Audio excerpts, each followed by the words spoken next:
That large gap between how women and men say they will vote in the midterm election is consistent with an average of live interview polls taken since June.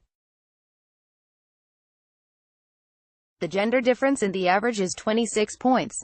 The question for the midterm elections is whether there will also be a large difference between female and male voting patterns without Trump or Hillary Clinton, the first woman major party nominee, on the ballot. The polling suggests that there will be. If the average of polling since June holds through November, 2018 will have the largest gender gap on record for a midterm election since 1958, when we first have polling available.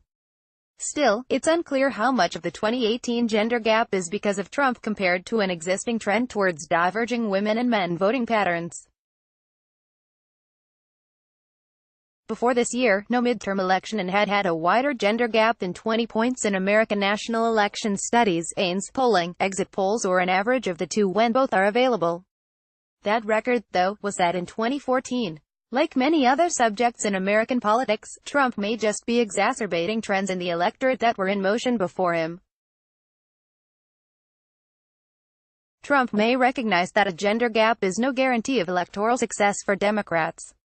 If that were the case, then Democrats would have easily won in 2014 and 2016. A key difference between 2014 and 2018 is the percentage of women who are voting for Democrats compared to Republicans. In the average poll since June, Democrats are leading among women by an average 20 percentage point margin compared to trailing among men by 6 points. If this holds, this would be the largest margin that Democrats would win women by in a midterm election since at least 1958. Note: ANS polling is not made to match the actual result like the exit poll is.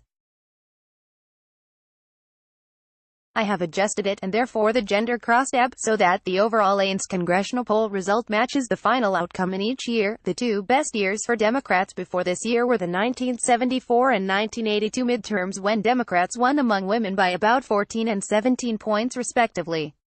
House Democrats are also doing considerably better than in 2014 when they won among women by 4 points, and Democrats this year are doing better than Clinton did in 2016 when she won women by 13 points. Of course, it could be argued that some of Trump's actions that alienate women voters could attract more men voters.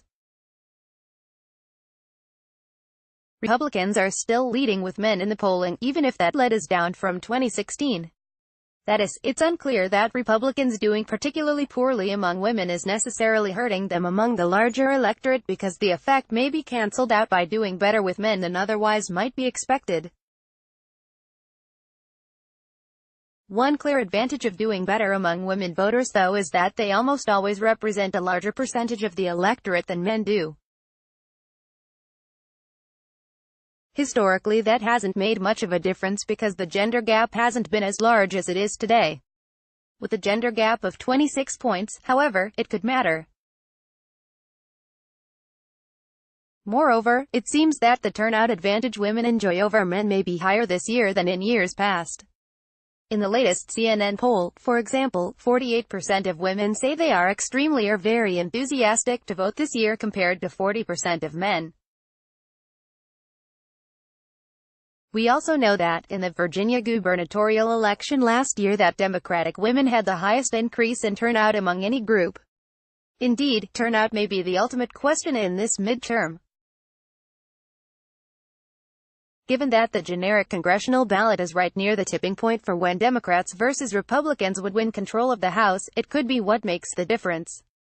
If women do, in fact, turn out in greater numbers than usual, it could tip the balance of power in the Democrats' favor.